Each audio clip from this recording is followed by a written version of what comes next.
Kawhi Leonard. Raptors blow out Orlando in Game 4. Seth, what can we say about Kawhi? Kawhi Leonard, to me, he impacts the game on both ends of the floor. His ability to dominate the game defensively. You can't game plan for what his impact defensively is. And so they get that win, and then there are the Celtics yesterday who finish off a 4-game sweep of the Pacers. And let's see here, I'm in the wrong game. This is the Raptors. This is Kawhi. We just talked about him for a moment. So let's go on to the next one here as we got a little bit out of sorts here. The next one should be Celtics finishing off a 4-game sweep of the Pacers. And so, look, I give all the respect in the world to the Pacers. They played shorthand earlier. They hung in there. But we're going to sit here and we'll talk for a moment about Boston, because I think there are a lot of people who would watch this series and say they were such an up-and-down team. They had so many problems all season long in chemistry, et cetera. Does this mean that they have worked everything out? So I'll ask the question to you this way, Kendrick Perkins. Do you believe the Celtics are now the team to beat in the Eastern Conference? I do think the Celtics are the team to beat, and I think they're playing. I think they're deep.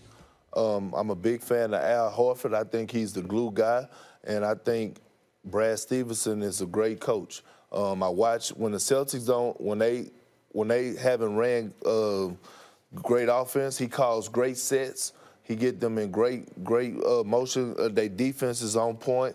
And I had the Celtics coming out the East. What do you think, Seth? Yeah, Milwaukee's had an incredible year. I like the Celtics' chemistry right now. I like an 8-man rotation. I like that understanding everyone's role is clearly defined. Everyone's going to get their minutes. Guys are going to get their shots. They're not looking over their shoulder. Brad Stevens does a great job of game preparation. I like Boston coming out. Milwaukee is terrific. I just like right now the feel of this Boston team. And Kyrie's deferring some. It's not like, but you need playoff Kyrie at the end of the game, but during the course of the game. But when Jaylen Brown, when they can get the bench play that they're getting, when they're getting the consistency of what they're doing defensively, because let's face it, they've been great in the last 5 minutes of the last 4 games, and that's where they struggled in the season. Big difference between the playoffs and the regular season. You got to understand that Celtic green run through my bloodstream. So. I understand. I understand that we are asking you to pick something that means to you deeply. But I'm just going to bring up a couple of different things when it comes to first of all, Milwaukee. I know that you gave them some due there. All they've done is win. Yep. I mean, from the second the season started, all they've done is win. They have the presumptive MVP in many people's mind in Giannis. They've suffered one injury after another. They just keep on winning. And I think that they continue to get sold short. We'll see if they can knock it off past Boston. The other thing I'll say is, as great as Kyrie is, if you're going to pick the best player on each team, I think the Celtics finish 4th in that race, right? Because you got Giannis on Milwaukee, you got Kawhi on Toronto, you got Embiid on Philadelphia. Yeah. So they each will walk into those series if they have to play them with the best star on the court. Yeah, I agree to disagree because for the simple fact that they've been the best players in the regular season. Kyrie have been to the promised land, so it's a lot different when you're talking about the playoffs. So Kyrie then came, he didn't flourish and he didn't shine in those big moments. We have yet to see Joel Embiid and Giannis do that. I know you have some questions about Embiid as far as just his mentality, his ability to put all the other stuff aside, focus in, bear down, and win when it matters. Yeah, because it gets tough. It's get tough. This is about the time where it's going to get tough. Yeah, to me, you worry about Embiid's maturity, not his game. His maturity, how he's going to handle the spotlight. Because every time you win a series, there's a bigger spotlight on you. Absolutely. All right, so how is he going to handle that spotlight? His game is ridiculous. And then the other thing is the Ben Simmons factor.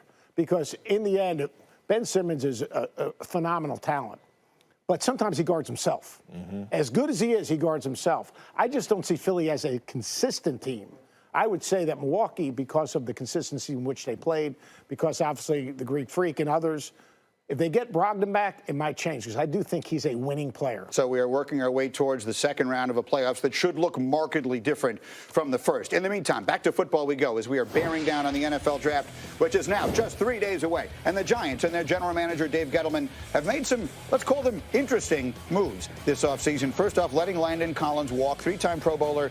He goes to free agency rather than them giving him the tag, and he winds up on Washington. They also, of course, very loudly traded Odell Beckham to the Browns, one of the biggest offseason moves that we've ever seen in the NFL. He was 35% of their offense when he was on the field. And, of course, they keep Eli Manning. At least for the moment, he is their quarterback. Since he won Super Bowl 46, he leads all quarterbacks in the sport. In losses, he's thrown the most picks. He leads all players in